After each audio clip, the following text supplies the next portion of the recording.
posameznik, ki v bankah pusti 5.000, 10.000 evrov vsako leto, več let zaporedoma, to pomeni, da je realna vrednost tega njegovega depozita čez 50 let samo še 80% tega, kar je bila na začetku. Ima to seveda realne posledice. Ali se ljudje tega zavedajo? Morda niti ne. Cel kup nekih produktov je bilo tudi lansiranih prav s tem namenom, da bi se ta denar premaknil iz bank v druge produkte. Individualni naložbeni računi, ljudska obveznica je bila s tem namenom ustvarjena. Lahko pa rečem, da je v naših mednarodnih denarnih rezervah 4,22 ton zlata trenutno. Zato sem že prej povedal, da je digitalni evro digitalna gotovina. Gotovina ni obrestovana in tudi digitalni evro ne bo obrestovan. Pozdravljeni, sem Marja Milič in gledate MoneyHow, prvi podcast o upravljanju denarja pri nas. Preden gremo na današnjo epizodo, bi vas rada povabila, da obiščete našo spletno stran money-how.si in preverite našo akcijo Nula ni dovolj. Danes bomo v današnjem MoneyHowu pravzaprav spregovorili o tem, zakaj imajo Slovenci okoli 30 milijard evrov na praktično neobrestovanih računih, medtem ko na drugi strani banke ustvarjajo rekordne dobičke in rekordne neto obrestno marže. Seveda nas tematika zanima v globino, zato smo pred mikrofon povabili guvernerja Banke Slovenije Primoža Dolenca in smo ga seveda tudi vprašali, zakaj so Slovenci tako konzervativni pri ravnanju z denarjem, zakaj ljudje ne zahtevajo višjih obrestnih mer in kaj pravzaprav bi se zgodilo, če bi del depozitov 10, 20, 30 odstotkov odteklo v bolj produktivne naložbe ali celo v tujino. Dotaknila sva se tudi seveda Trade Republic, Revoluta in drugih neobank, ki v bistvu vabijo Slovence, da prestopijo ali pa da prenesejo del prihrankov k njim. Dotaknila sva se seveda tudi varnosti depozitov, dragih potrošniških posojil in vprašanja, ali banke res potrebujejo toliko poceni depozitov za to, da ustvarjajo take dobičke. Tako da vabim, da prisluhnete tej epizodi. Za vse, ki pa želite vseeno se malce izobraziti na tem področju, vas vabim, da pridete na naš bootcamp 21. maja, kjer bomo v bistvu spregovorili o investiranju za začetnike. Gre za spletno delavnico in nas lahko spremljate od kjerkoli, lahko ležite na plaži in nas poslušate. Delavnica vam bo stala na voljo, lahko nas sprašujete v živo in seveda bomo tudi na vsa vaša vprašanja odgovorili. Dajmo aktivirati naš denar, pomembno je, da ne izgublja na kupni moči. 2% inflacija v povprečju na dolgi rok, trenutno je dobre 3%, tako da je potrebno aktivirati vsaj del premoženja. To ne pomeni, da prenesemo v tuje digitalne banke. Pomembno je, da v bistvu uporabimo vsa orodja, ki so nam na voljo, zato da vsaj ohranjamo realno kupno moč denarja. Zato smo zagnali tudi akcijo Nula ni dovolj. Vabim vas, da obiščete spletno stran in preverite, katere banke domače in tuje ponujajo stimulativne obrestne mere, se pravi za denar na vpogled oziroma za čim krajšo dobo vezave. Tako da vabljeni, je pa epizoda z gospodom guvernerjem zelo zanimiva in vas vabim, da prisluhnete. Pred mikrofonom je dr. Primož Dolenc, guverner Banke Slovenije. Lepo pozdravljeni. Lepo pozdravljeni. Predlagam, da greva kar z enim takim zelo močnim uvodom v debato in se bova kar najprej lotila poslovanja bank. In zato bi predlagala, da pogledava nekaj ključnih podatkov. Neto obrestna marža slovenskega bančnega sistema je bila v zadnjem četrtletju 2025 najvišja med vsemi državami v evrskem območju. Na nek način smo rekorderji, potem znašala je 3,11%, s čimer je bila več kot dvakrat večja od povprečja evrskega območja. Slovenske banke pa so tudi leta 2025 ustvarile 882 milijonov evrov čistega dobička pred davki, prav tako pa je tudi donosnost na kapital precej nad evrskim povprečjem.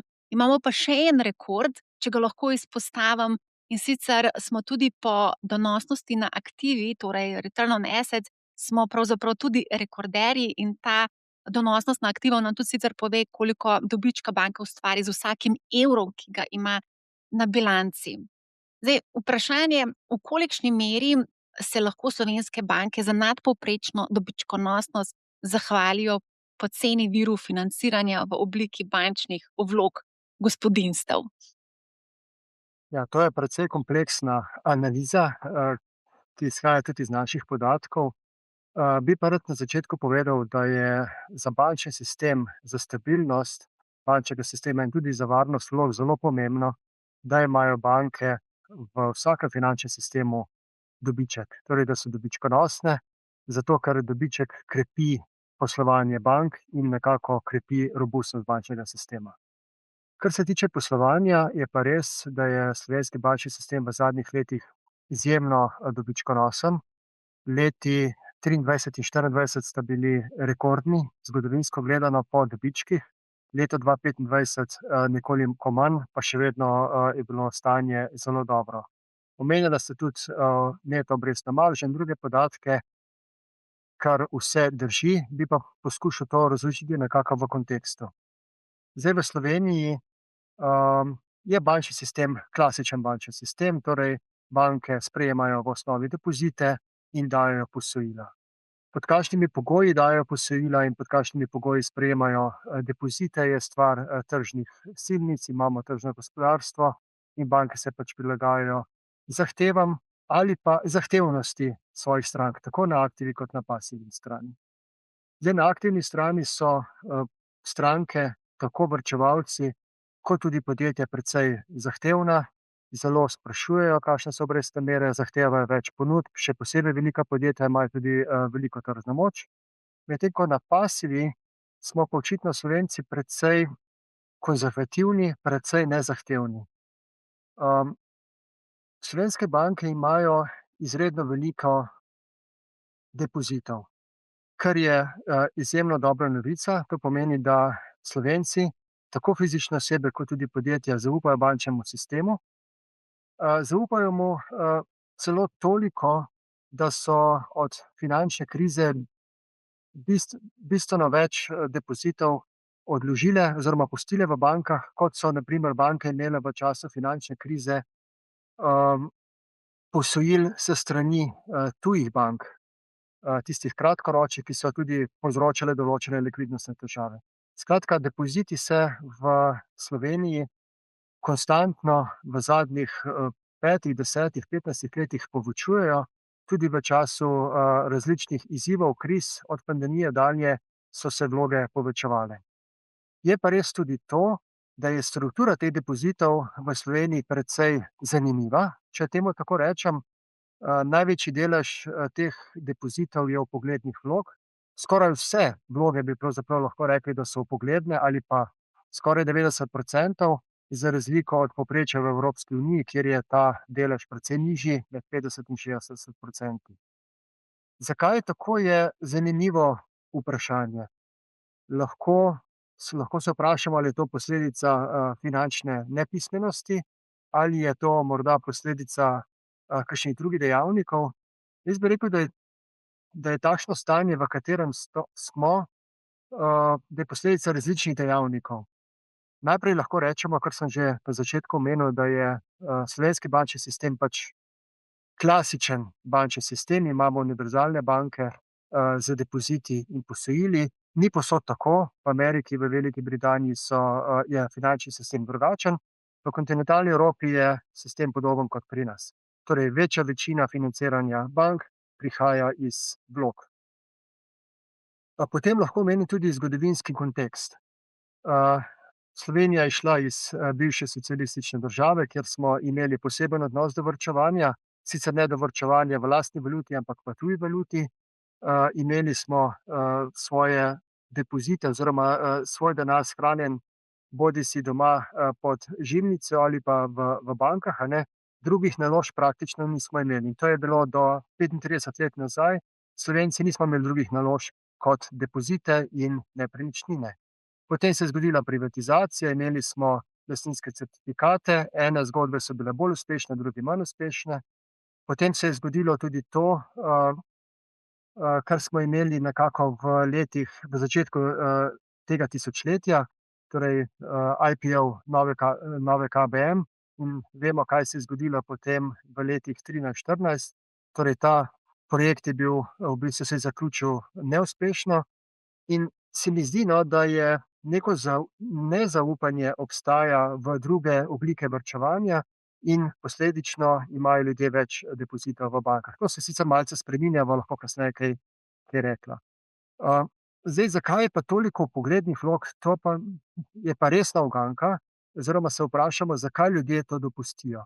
Ker enostavno bančni trg je konkurenčen, po eni strani imamo ponudbo bančnega okolja in po drugi strani imamo povpraševanje po bančnih storitvah in tukaj se morata ponudba in povpraševanje izenačiti.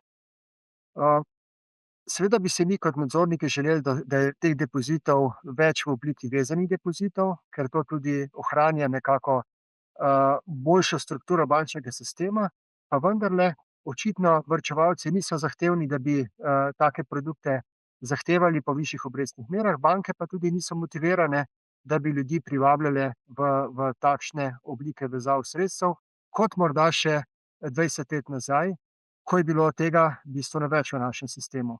Moramo vedeti tudi to, da po finančni krizi so banke v Sloveniji kar na dobrem likvidnostnem položaju in torej same po sebi niso motivirane, da plačujejo več za depozite, ker depozitov je tako ali tako veliko. Tako da v tem smislu je bolj vprašanje, zakaj posamezniki depozitarji ne zahtevajo, ne pričakujejo v časih, ko so obrestne mere visoke, imeli smo takšno obdobje 2-3 leta nazaj, da bi zahtevale od svojih bankirjev, da jim ponudijo dolgoročne vezave po konkurenčnih pogojih. Kako pa lahko to zahtevaš?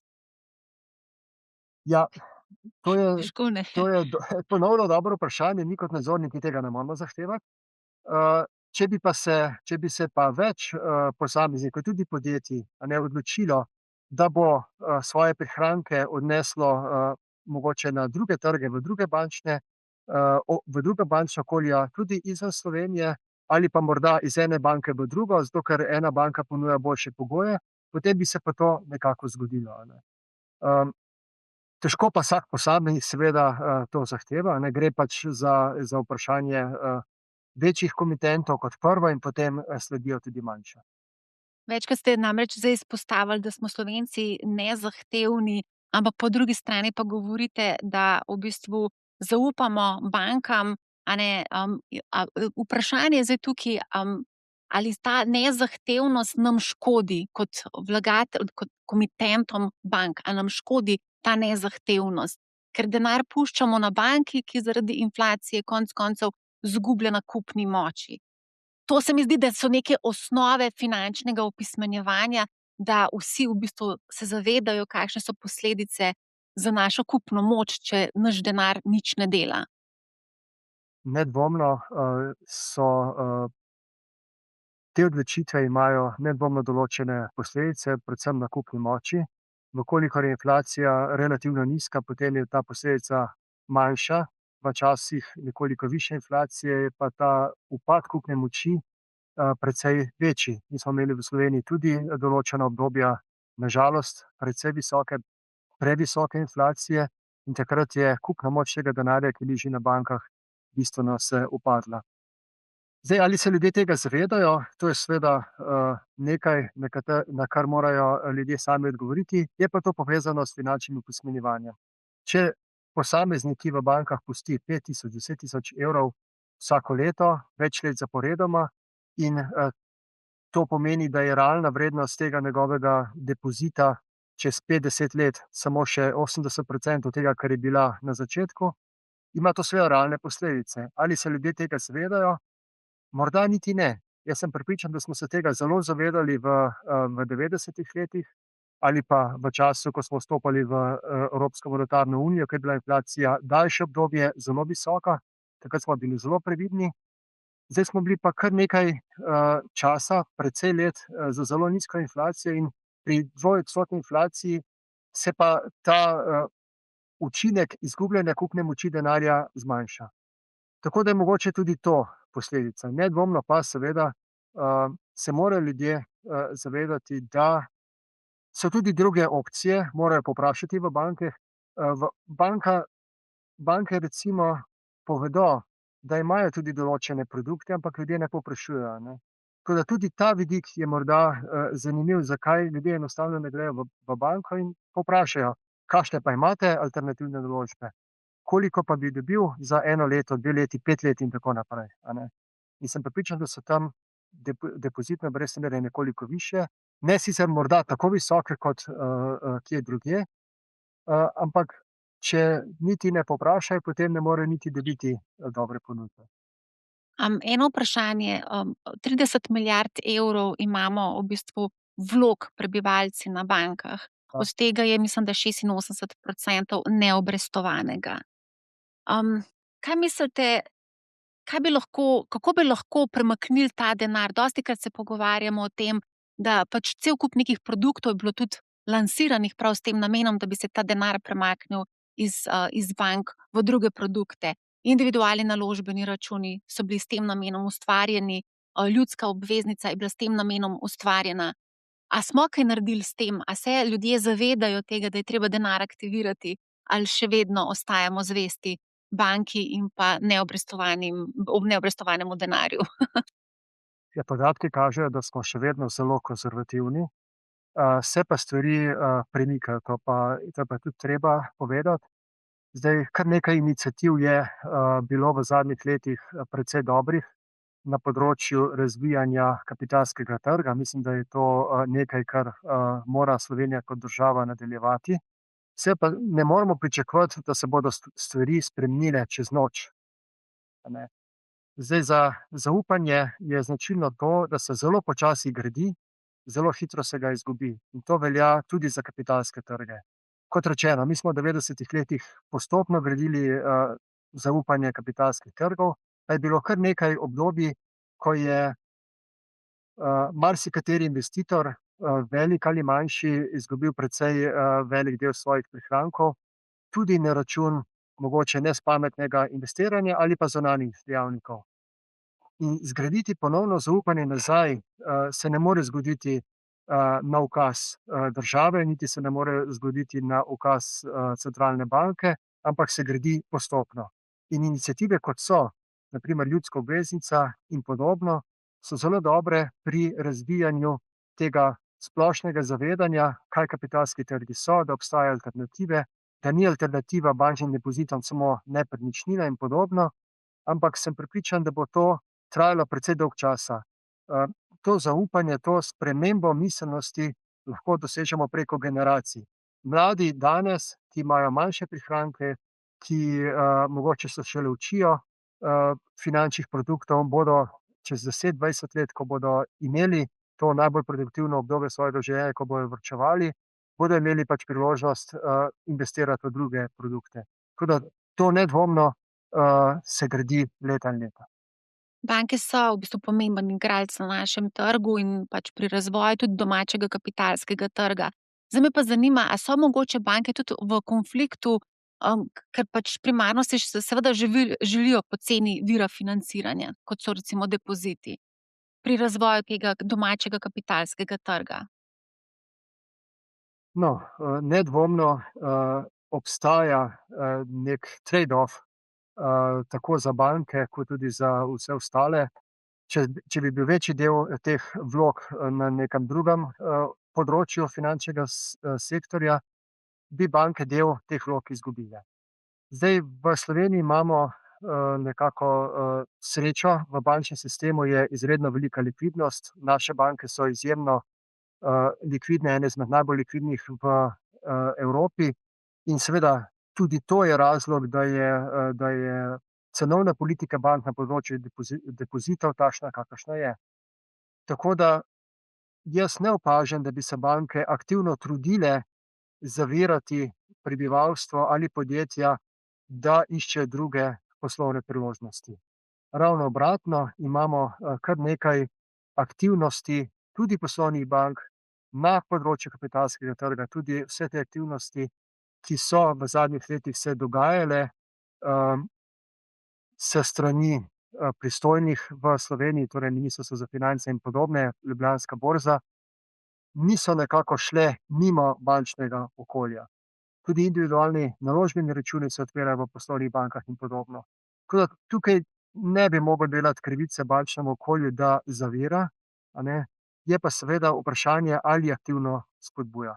Ampak to je nekaj, kar morajo ljudje premisliti in drugi akterji, ne pa banke kot take. Banke imajo svoj mandat popolnoma drugačen. Zdaj ste izpostavili, da so banke zelo likvidne. Zakaj pa so banke zelo likvidne?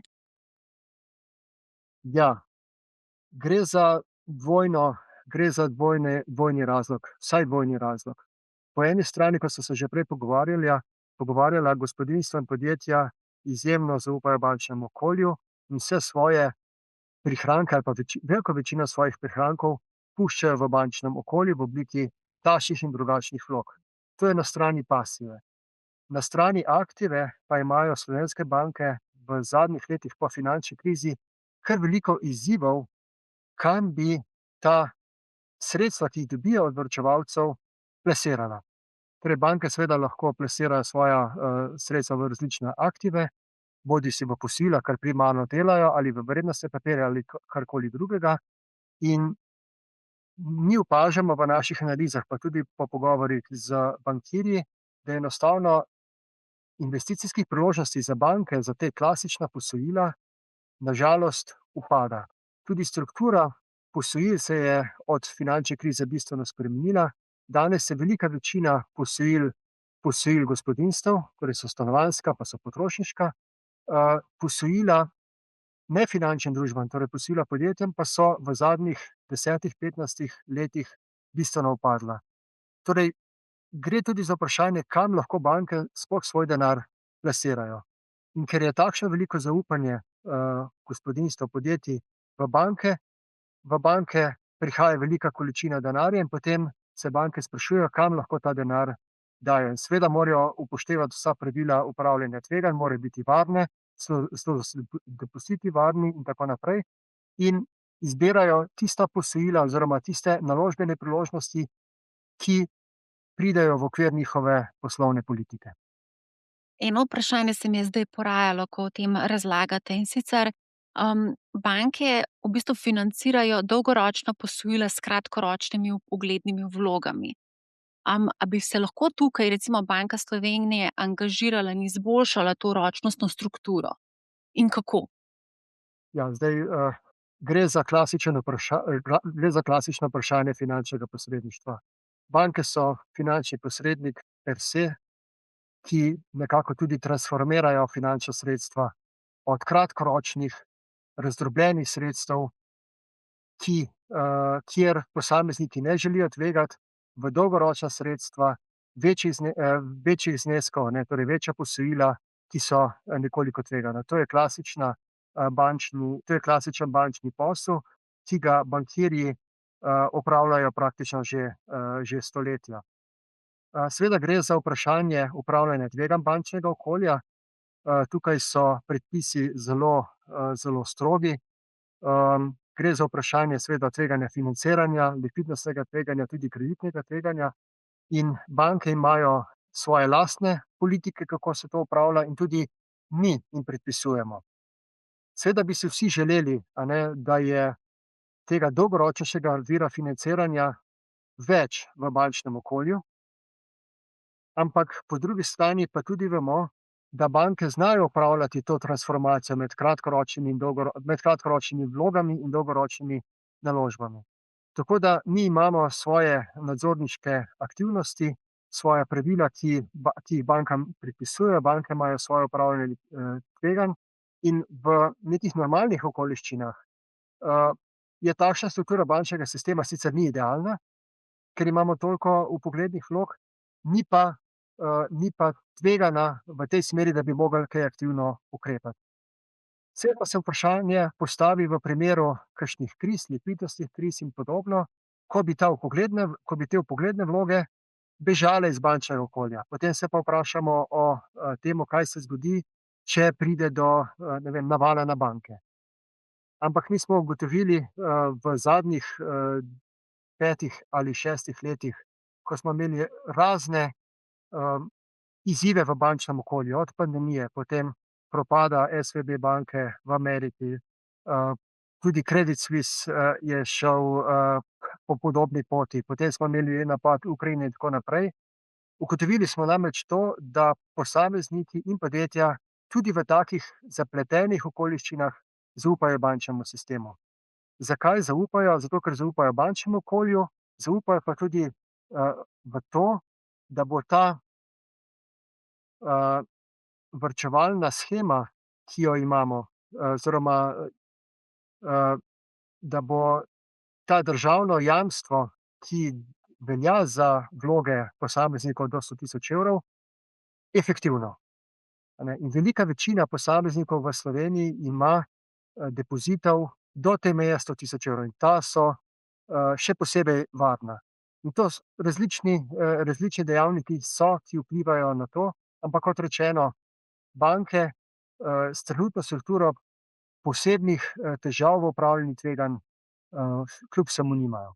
Ampak to je tudi verjetno eden od razlogov, zakaj v bistvu dosegajo nadpovprečne rezultate in te rekordne neto obrestne marže. Si predstavljam, poceni denar si vzameš zato, da ga dražje naprej posuješ. Potrošniška posojila, vemo, da efektivna obrestna mera je z lahkoto 10 %, stanovanjska posojila 3,5 za 30-letna posojila, a ne, recimo. Je to v bistvu lahko, je vir to doseganja nadpovprečnih rezultatov? Na začetku ste omenili osnovne rezultate slovenskega bančnega sistema, tudi neto obrestno maržo, ki je dejansko primerjalno gledano z evroobmočjem ali Evropo na splošno bistveno višja. In seveda je ta struktura financiranja bančnega sistema, ko je velika večina depozitov obrestovanih po nič, oziroma neobrestovanih, medtem ko je aktiva normalno obrestovana, eden od pomembnih ali pa najpomembnejših razlogov za takšno dobičkonosnost bančnega sistema. Prej ste omenjali, da se denar bi lahko preselil tudi k drugim bankam. Pa me zanima, kakšne bi lahko bile posledice, če bi prenesli, recimo Slovenci, da bi se zdaj dosti informirali o tem, da obstajajo alternative, ker obstajajo, recimo, da bi prenesli 10-20 % tega denarja drugam, v neke bolj produktivne naložbe. Vse je odvisno od tega, kam bi tam ta denar šel in ali bi se vrnil nazaj v bančni sistem. Zelo preprosto. Če, na primer, država izda ljudsko obveznico 200-300 milijonov, potem pa ta denar spet pusti na računu pri Banki Slovenije, je to že spet v okviru bančnega okolja. Če, na primer, neko podjetje izda obveznico ali pa bi izdalo obveznico za 10, 15, 20 ali 100 milijonov in bi ljudje svoje vloge s svojimi vlogami kupili te obveznice, pa bi to podjetje potem ta denar vsaj začasno plasiral v bančno okolje, bi že spet ostal v bančnem okolju. Drugo je, če bi šel izven slovenskega bančnega okolja. To je kot prvo. Zdaj, vlog v Sloveniji je trenutno približno 44 milijard evrov, približno 2/3 od tega je od gospodinjstev, ostalo so podjetja, velika večina, plus še nekaj malega od ostalih varčevalcev. Zdaj, znižanje za 5-10%, morda za 5 do 10 milijard, bi seveda nekako vplivalo na bančno poslovanje, to je nedvomno. Likvidnostno ne bi bil noben problem. Že na začetku sem povedal, da imajo slovenske banke izredno visoko likvidnost, precej sredstev imajo tudi one neobrestovanj, torej pri nas v obliki stanja na računu, tega je približno 7 do 8 milijard, ostalo so pa vrednostni papirji, ki so nekako likvidnostni buffer za primere odliva iz bančnega okolja. Tako da s tega stališča seveda ne bi bilo likvidnostno noben problem, tudi če bi banke izgubile 5 do 10 milijard svojih depozitov. Bi se pa potem začela pojavljati strukturna vprašanja bančnega sistema, koliko imajo depozitov, koliko imajo drugih virov, koliko stanejo ti drugi viri in na drugi strani, kam naj banke potem te vire dajo. Banke bi imele izpad od teh svojih naložb v vrednostne papirje in ta izpad bi nekako verjetno želele pokriti. Delno bi ga pokrile na način, da bi se dvignile obrestne mere najbrž na posojila, drugi del bi bil pa verjetno ta, da bi se zmanjšal dobiček bank. Koliko bi bilo enega dela in koliko bi bilo drugega dela, je odvisno od konkurenčnosti, odvisno od poslovne politike, odvisno od trajanja. Tako da težko rečemo zdaj točno, kakšen bi bil rezultat, ampak približno pa so s tem nakazal, kje bi se vse poznalo, če bi ljudje recimo ugotovili ali pa bili tako zahtevni, da bi se vprašali, kje lahko še dobijo mogoče boljše naložbene priložnosti. Seveda se mora pa vsak zavedati, da je višje obrestovanje ali višja donosnost običajno povezana tudi z večjim tveganjem. Tako da, če bi nekdo razmislil, da bi svoj depozit za 100 000 evrov raje naložil v neke vrednostne papirje v tujini, je to seveda možno, tukaj ni nobenih ovir, ampak s tem so povezana dodatna tveganja. Ja, v katerih se seveda moraš ustrezno izobraziti, finančno opismeniti, ker to Tako. je vse stvar tega obvladovanja tveganj, a ne. Mogoče bi vas pa vseeno tukaj malo izzvala, zdaj ni must, da ti premakneš v visoko tvegane inštrumente. Vidimo, da nekatere banke, recimo Trade Republic, zdaj vabi k sebi s 3% obrestno mero nove stranke. To je denar, ki je obrestovan, pa v bistvu je pač leži tam na računu.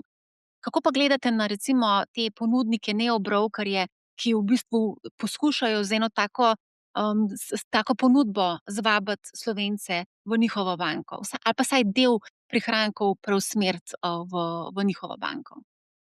Ja, jaz bi zdaj težko komentiral posamezne konkretne ponudnike, bi pa rad rekel to, no, kar sem že prej povedal.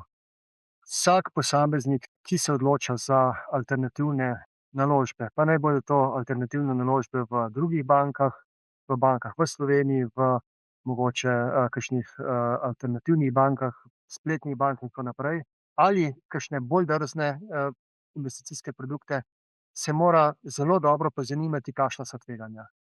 Določene neobanke so v osnovi takšne banke kot vse ostale. So nadzirane, so regulirane, imajo bančno licenco in imajo tudi to varnostno postavko, ki velja tudi za slovenske banke, torej varovanje države do nivoja 100 000 evrov. Seveda gre potem za vprašanje, kje je ta banka registrirana, ali tam velja ista pravila, v kolikor je registrirana v okviru Evropske unije, so ta pravila sinhronizirana in veljajo enaka pravila. Ko s tega stališča je manjši problem. Ampak v ozadju teh različnih naložbenih priložnosti se seveda skrivajo tudi kakšne pasti. Skrivajo se raznorazne goljufije, skrivajo se posamezniki, ki želijo na podlagi nevednosti drugih posameznikov nekaj zaslužiti in tako naprej. In moj nasvet bi bil seveda, da se zelo dobro pozanimajo o tem, kam morebiti svoj denar iz bančnega, slovenskega varnega okolja prestavljajo, in ali je to zadosti varno glede na njihovo pripravljenost prevzemanja tveganj. Saj pred kratkim smo reševali eno banko, čez noč je bilo treba rešiti Sberbank, tako da, a ne, pa je bila tudi v slovenskem varnem okolju, a ne. Je Ja, to tveganje je tudi v res. teh klasičnih bančnih sistemih, je kar nekaj tveganj. Tudi v Ameriki Ja, smo videli cel kup za enih škod. posameznike, za vlagatelje, ki imajo do 100 000 evrov svojih prihrankov, iz tega stališča ni nobenega tveganja. Zato, ker tudi če bi banka propadla, je zagotovilo države, da ta sredstva dobijo nazaj. Tako da Tudi pri tukaj je treba neobankah je to tudi tako, ne? tudi pri neobankah, če so seveda registrirane kot banke, če imajo licenco, če so v okviru Evropske unije, ne, je to pravilo enako. Tudi s tega vidika pravzaprav te neobanke z licenco so enako tvegane ali pa netvegane kot slovenske banke. Je pa res, da se razlikujejo v tem poslovnem modelu, a ne. Vi ste zdaj že dvakrat omenili klasični bančni sistem, klasični bančni model, a ne. Tam je pa malce drugačen model poslovanja, ne. Seveda, v Evropi imamo različne banke, velike, majhne, imamo investicijske banke, imamo klasične banke, imamo skratka različne poslovne modele bank. Za varčevalce je klasična banka nekaj najbolj običajnega.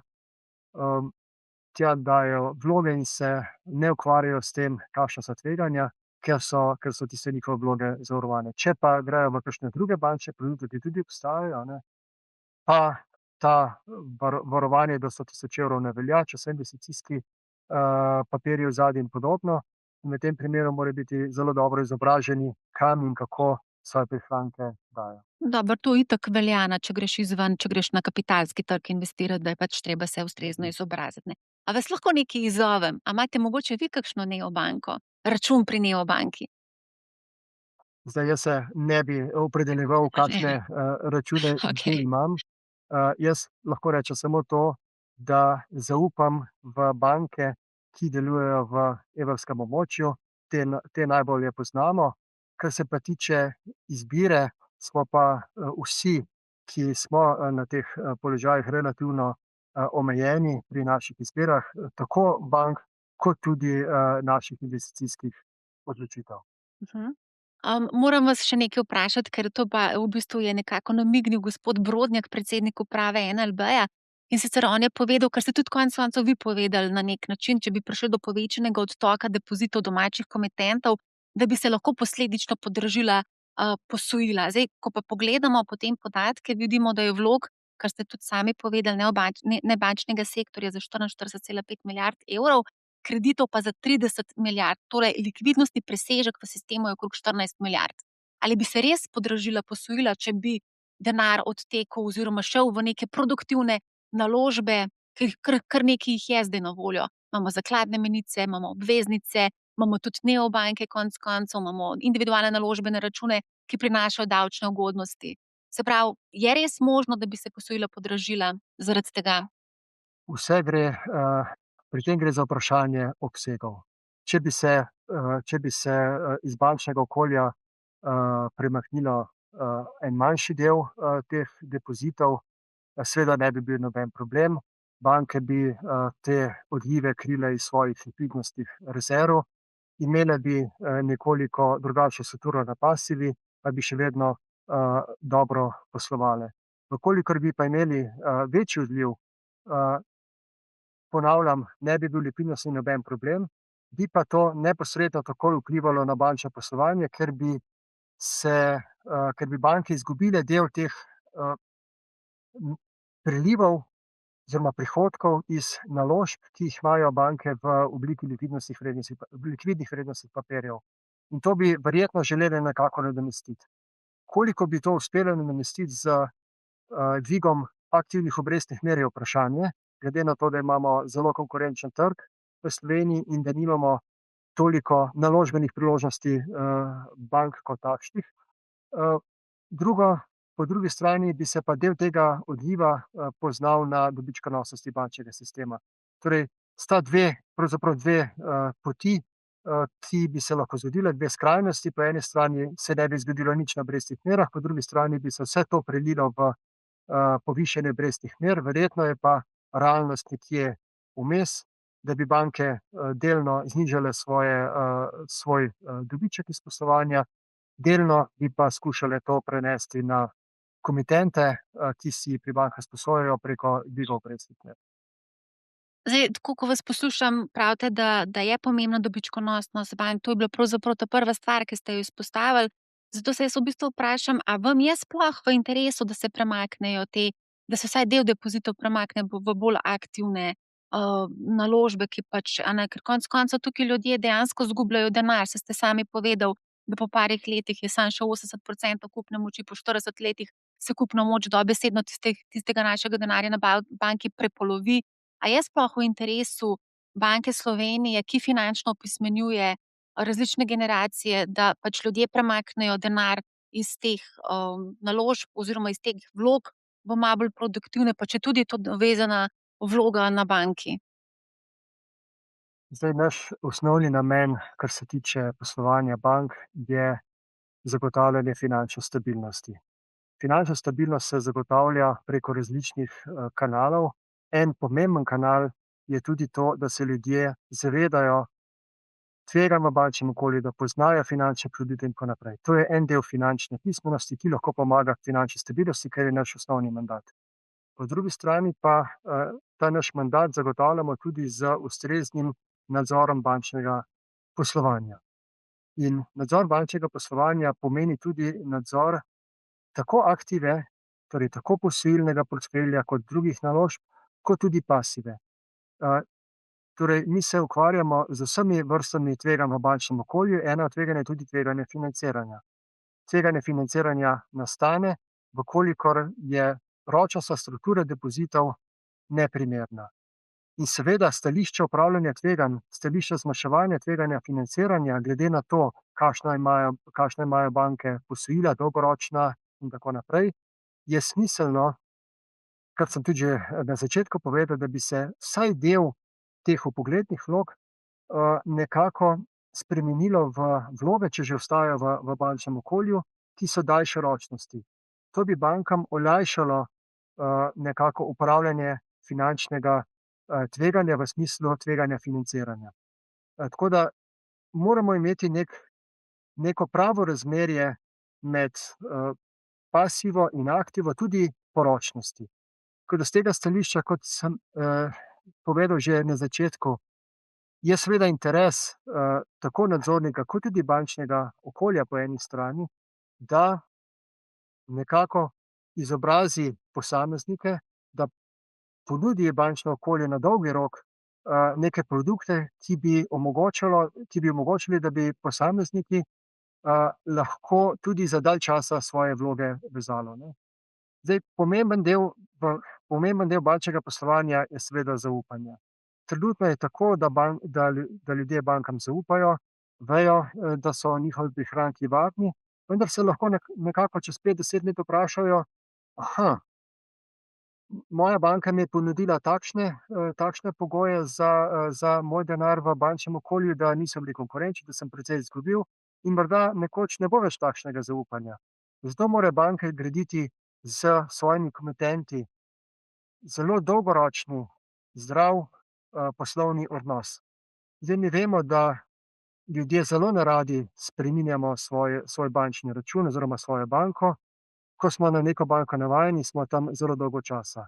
In moramo zaupati, da nam bankir ponuja primerne pogoje za naše poslovanje. In v tem smislu tudi mi spodbujamo bančnike, da bi nekako ta odnos s svojimi komitenti gradili dolgoročno, da bi spodbujali komitente, da nekako podaljšujejo ročnost svojih vlog, da jim tudi ponujajo ustrezne obrestne mere in tako naprej. Ampak seveda za to sta potrebni obe strani. Po eni strani morajo banke ponujati konkurenčne obrestne mere za dolgoročne vezave, po drugi strani morajo biti pa ljudje, varčevalci, pripravljeni dolgoročno se odreči likvidnosti svojih privarčevanih sredstev. Zdaj, ko govoriva o zaupanju, greva se mogoče še dotakniti švicarskega franka, ki je bilo pred kratkim Vrhovno sodišče je prejšnji teden odločilo, da v sporih glede kreditov v švicarskih frankih zastaralni rok začne teči šele, ko se potrošnik seznani z nepoštenostjo pogodbenih pogojev. Kako komentirate to odločitev Vrhovnega sodišča? Zdaj, v Banki Slovenije se nikoli ne opredeljujemo do posameznih odločitev drugih organov, še posebej pa ne sodišč. Torej, odločitve spoštujemo, jih bomo tudi upoštevali pri naših nadzorniških aktivnostih in tudi od bank pričakujemo oziroma jih spodbujamo, da se čim prej dokončno opredelijo oziroma da dokončno rešijo odprte spore, ki jih imajo s svojimi komitenti. To se nam zdi zelo pomembno, tudi v smislu zaupanja. Tako da mi problematiko, kot trenutno je, gledamo s stališča upravljanja tveganj v bankah, stališča tega, kako imajo banke urejene svoje odnose s svojimi strankami, tako s fizičnimi kot pravnimi osebami, kako to vpliva na njihovo poslovanje, na njihovo izpostavljenost do tveganj. Kar se pa tiče odločitev sodišča, pa kot sem rekel, jih spoštujemo in seveda pričakujemo, da se bodo banke 100% prilagodile odločitvi, kot je bila. Zdaj, že dalj časa opažamo, da prihaja do nekakšnih asimetrij, če lahko temu tako rečem. Ko pride do spremembe pri Evropski centralni banki ključnih obrestnih mer, banke posojilne obresti zelo hitro prilagodijo, bistveno hitreje kot depozitne. A imate tukaj vi kot nadzornik kakšen inštrument, da to recimo asimetrijo odpravite? Ja, ta asimetrija je res močna v Sloveniji, še posebej, kot ste omenila, ko se obrestne mere Evropske centralne banke dvignejo, se ta transmisija obrestnih mer takoj zgodi na aktivni strani. Banke takoj prilagodijo svojo cenovno politiko za stanovanjska posojila, kjer so običajno fiksne obrestne mere. Pri posojilih podjetjem, kjer je običajno variabilna obrestna mera, se to zgodi popolnoma avtomatizirano. Na drugi strani pri depozitih te prilagoditve ni. To smo jasno videli v obdobju od leta 2022, ko je naša obrestna mera zelo hitro se dvignila, in na to smo tudi banke opozarjali. Z istimi argumenti kot danes, da je treba graditi dolgoročen odnos z bankami, da treba biti v tem odnosu pošten in tako naprej. In nekako očitno nismo bili uspešni. Zdaj mi seveda ne delujemo v času bivše države, ko smo imeli popolnoma drugačen sistem. Danes imamo tržno gospodarstvo. Najbrž si tudi ne želimo, da bi država posegala v tržne silnice in da bi postavljala svoje pravila, svoje cene in tako naprej. Tudi z tega stališča nekako si ne želimo situacije, ko bi morala država poseči ali pa nadzornik, če bi imel te pristojnosti pri določanju obrestnih mer. Hkrati pa si želimo seveda tudi to, da bi poslovne banke zaznale ta problem. Mi smo jih večkrat to opozarjali, še vedno jih opozarjamo tudi javno, da se mora transmisija zgoditi tako na aktivni kot na pasivni strani, zato da se ohranja zaupanje v bančni sistem, da bo tudi čez 5-10 let še vedno tako, da bo večji del bančnega sistema v Sloveniji financiran s strani depozitov. Eno zadevo bi vas rada vprašala. Na MoneyHow smo zagnala akcijo Nula ni dovolj. Ne vem, če ste to opazili, ne?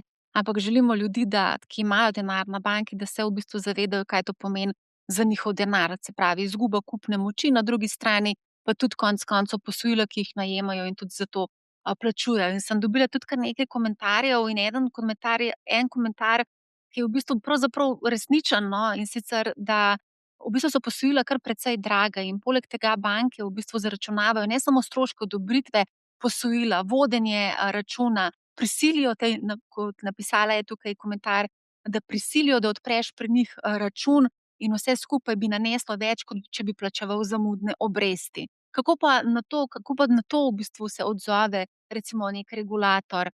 Ker konec koncev so v bistvu efektivna obrestna mera je kar precej lahko visoka v primerjavi z obrestno mero in ljudje niso pozorni mogoče toliko na efektivno obrestno mero. Poleg tega se postavljajo tudi drugi pogoji, ko se najemajo posojila. Od Ja, sklepanja raznih ja. zavarovanj in tako dalje. Če nek posameznik vzame posojilo v banki, je to zelo resna, pomembna finančna odločitev, ki se je mora zelo dobro zavedati, je mora zelo dobro premisliti. Premisliti mora o tem, zakaj jemlje posojilo, pod kakšnimi pogoji jemlje posojilo, kakšne bodo posledice tega in seveda tudi kakšna je cena tega posojila. Kot sem omenil, bančni posel je pri nas strogo reguliran, je pa hkrati tudi tržna dejavnost, kar pomeni, da so posamezne banke na trgu proste pri določanju obrestnih mer do neke višine, za katero vemo, da obstaja zakonski maksimum. Torej je na strani posameznika, da se odloči, ali je neka bančna ponudba njemu ali njej sprejemljiva, ali bi morda lahko še pri kakšni drugi banki preveril, ali so pogoji podobni, ali je morda kje ponudba bolj ugodna in tako naprej. In dokler so te bančne prakse v okviru nekih zakonsko dopustnih praks, dokler so to normalne bančne prakse, normalna posojila, je seveda stvar odločitve posameznika, ali se odloči za tak posel ali ne. Če pa posameznik misli, da je bil ogoljufan, da je bila morda izvajana nepoštena praksa in tako naprej, bi pa predlagal, ker konkretnega primera ne moremo komentirati, da se obrne na Banko Slovenije, lahko preko naše spletne strani prijavi oziroma poda prijavo proti posamezni banki. poda svoje argumente, tudi dokazila in tako naprej, in potem lahko mi pogledamo, ali je dejansko se izvajala kakšna nepoštena, neprimerna praksa in potem lahko tudi ukrepamo. Konkretnih primerov pa ne morem komentirati, kot ste ga omenili. Ja. Mogoče samo še to bi vas rada vprašala. Klasični bančni sistem, klasični bančni biznis, ali zdaj svet financ se spreminja s svetlobno hitrostjo, to vidimo v vseh segmentih, pa me zanima ne vem, recimo v neki prihodnosti, recimo 10, 15, 20 let, a vidite, da bi se mogoče lahko ta klasični bančni model, ki ga prakticirajo slovenske banke, da bi se mogoče spremenil? Ja, zato bi moral imeti kristalno kroglo, da bi lahko povedal, kakšen bo slovenski ali pa evropski ali svetovni bančni sistem na splošno. Jaz sem prepričan, da bodo banke tudi v naslednjih desetletjih poslovale na tem področju, bodo pa drugačne. Nedvomno digitalizacija prinaša marsikatere spremembe v naše okolje. Obstaja tudi večja konkurenčnost. Saj vemo, da v Sloveniji pred letom 2004, ko smo vstopili v Evropsko unijo, smo bili vezani na slovensko bančno okolje. Bile so tudi določene omejitve, kam lahko izven Slovenije svoje prihranke prenesemo. Zdaj imamo odprte meje tudi v finančnem smislu. Lahko odpremo račun pri katerikoli banki v okviru evrskega oziroma evropskega okolja in tako naprej. Tako da stvari se spreminjajo. Tudi bančno poslovanje se v smislu te ali pa prekomejne aktivnosti olajšuje z digitalizacijo. Tako da tudi slovenske banke so v tem smislu postavljene v nekonkurenčni položaj vizavi drugih bank.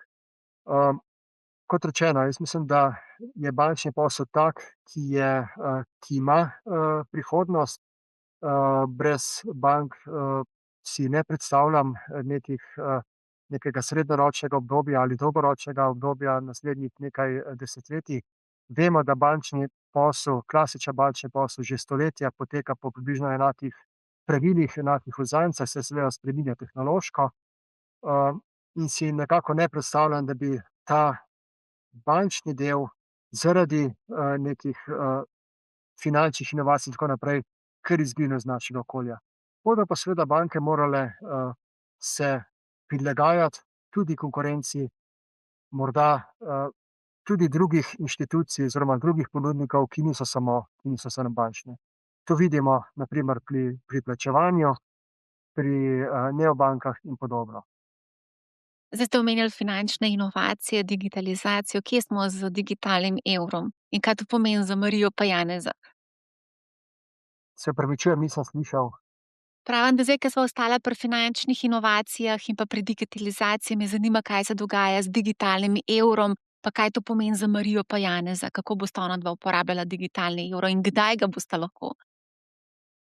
Ja, kar se tiče digitalnega evra, je to nek zelo zanimiv projekt, ki bo imel pomembne posledice za prebivalce evrskega območja, pa tudi širše. Gre enostavno za to, da v Evropski centralni banki, pa tudi skupaj s političnimi odločevalci, razvijamo digitalno gotovino. Torej, če imamo danes dve obliki denarja, eno je gotovina, to je ta denar, ki ga izdaja centralna banka in ima neposredno zaslombo v državi. Imamo potem še bančni denar, to je tisti denar, ki ga imamo na računih pri bankah, s katerimi tudi lahko plačujemo. Zdaj, večina naših transakcij, vsaj v Sloveniji, pa tudi po veliki večini držav evrskega območja, recimo, poteka preko plačevanja s plačilnimi karticami. Uporaba gotovine se zmanjšuje in tako naprej. In s temi trendi, ki jih spremljamo, smo se seznanili že kar nekaj časa nazaj in smo se vprašali, kako se lahko na to odzovemo. Dejstvo je tudi to, da v Evropi plačilne kartice, ki jih imamo, dve sta zelo pomembni, izhajata v osnovi iz okolja, ki ni evropsko. In tukaj se lahko zelo hitro spremeni, da se pogoji poslovanja ali pa na splošna ponudba teh plačilnih kartic zmanjša. In se lahko znajdemo v škripcih, ko ljudje ne bomo mogli plačevati elektronsko. In digitalni evro je pravzaprav odgovor na vse to. Po eni strani si želimo imeti varen denar, denar, ki ga izdaja centralna banka, denar, ki ga poznamo, torej evre, ne kakšne druge valute, po drugi strani pa želimo digitalno plačevati. In digitalni evro je zelo preprosto odgovor na to. Še celo več, tako kot z gotovino lahko plačujemo, tudi če ne dela internet, če ni elektrike in podobno, bomo tudi z digitalnim evrom lahko plačevali tam, kjer s klasičnimi plačilnimi sredstvi, z plastičnimi karticami recimo ne moremo plačevati. Pa še nekaj je, določeni ponudniki storitev, blaga in podobno ne sprejemajo elektronskih načinov plačevanja. Digitalni evro bo praktično gotovina, ki bo povsod sprejemljiv, in vsi ga bodo morali sprejeti, tako kot sprejemajo gotovino. Pred časom sem slišala eno verzijo, da bo ta digitalni evro, vsak posameznik imel plasiran pri Evropski centralni banki. Ali to drži?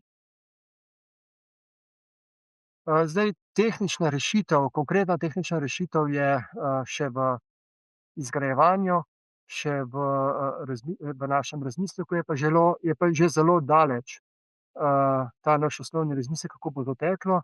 Enostavno bo imel posameznik na telefonu ali v drugi obliki neko svojo digitalno denarnico, kjer bo imel, določeno stanje digitalnega evra, s katerim bo lahko plačeval. Ta elektronska denarnica bo povezana z našim osnovnim bančnim računom, kjer imamo, svoje priplačevane, sredstva, kamor dobivamo plače in podobno, in se bo potem, bojo potem tekle transakcije, lahko tudi avtomatsko, med eno in drugo, med enim in drugim računom, in na ta način bomo plačevali.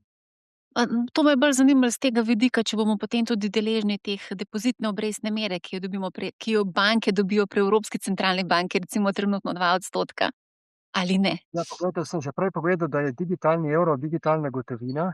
Gotovina ni obrestovana in tudi digitalni evro ne Ne bo bomo obrestovan. prestojali.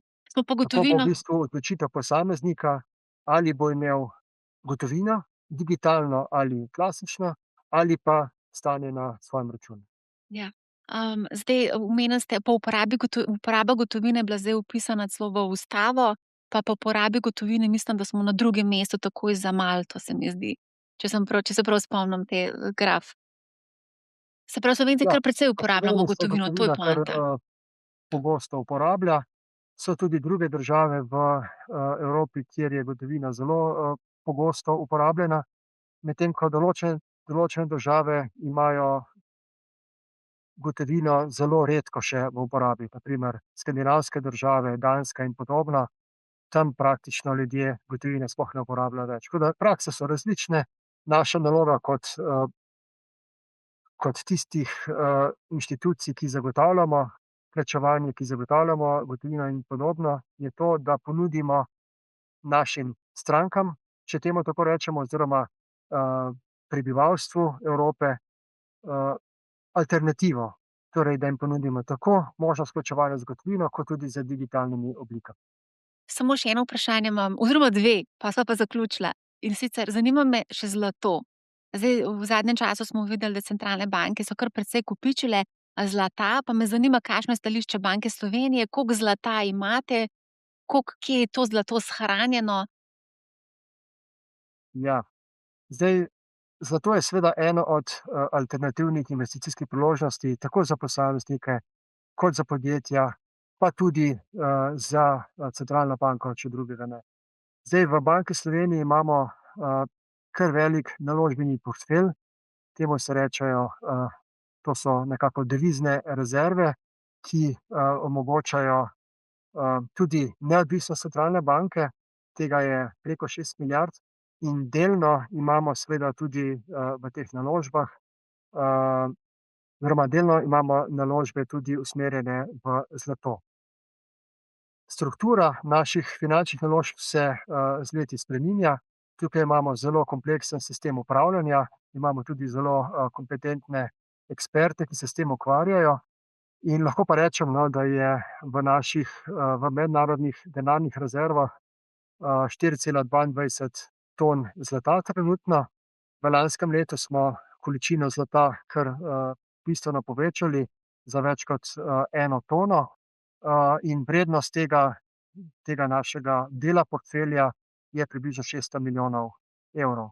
Torej gre pa za širši kontekst upravljanja finančnih sredstev Banke Slovenije oziroma na splošno države Slovenije, ki je zelo kompleksen, ki v bistvu zagotavlja tudi poslovanje centralne banke in je to nekako tudi portfelj oziroma premoženje vseh državljanov Slovenije. A lahko mogoče poveste, kje kupujete zlato? Konkretno, fizično. Tako konkretno zaradi pravil seveda ne moremo povedati. Obstajajo finančne inštitucije, velike finančne inštitucije, ki se ukvarjajo s trgovanjem. Pomembno je, kje je to zlato locirano, kako je z varovanjem in podobno, ali je to neposredno res fizična oblika ali je to kaj drugega. To je pa praktično vse, kar lahko povem javno. Se pravi, tudi ne morete povedati, v Sloveniji verjetno to ni to skladišče tega zlata, si predstavljam. Ne, Banka Slovenije ne hrani teh zalog v Sloveniji.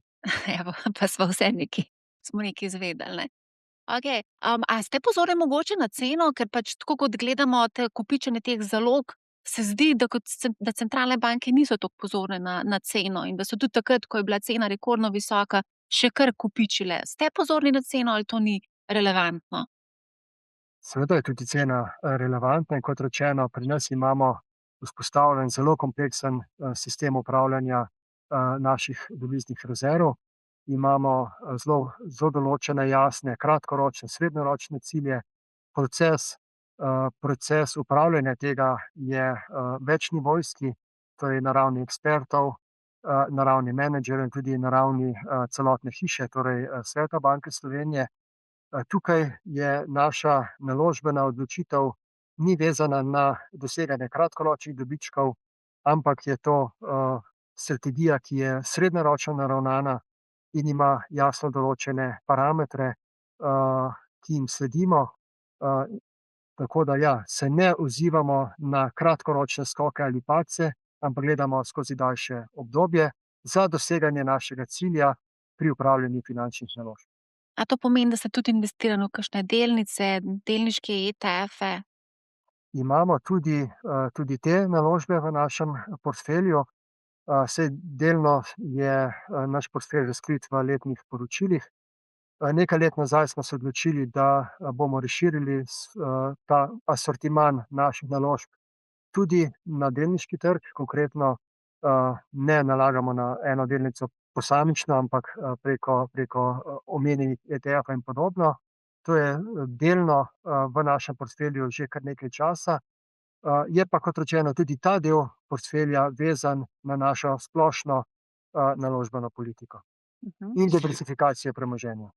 Se pravi, ste diverzificirani, razpršen portfelj na različne inštrumente, regijsko in tako dalje, sektorsko. Zelo kompleksna je ta diversifikacija, drži. 22. maja v Cankarjevem domu organizirate mednarodno okroglo mizo s finančno pismenostjo do finančne stabilnosti. Prišli bojo guvernerji številnih centralnih bank, med drugim bo pa prišla tudi Ana Marija Lusardi iz Stanforda, ena res najvidnejših strokovnjakinj na področju finančnega opismenjevanja.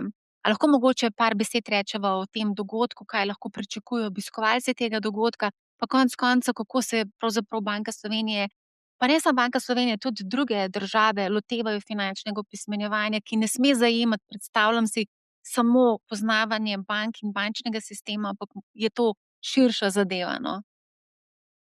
Ja, kot so omenili, ta dogodek bo precej pomemben dogodek. To povezujemo z določenimi drugimi aktivnostmi, ki jih imamo v Banki Slovenije.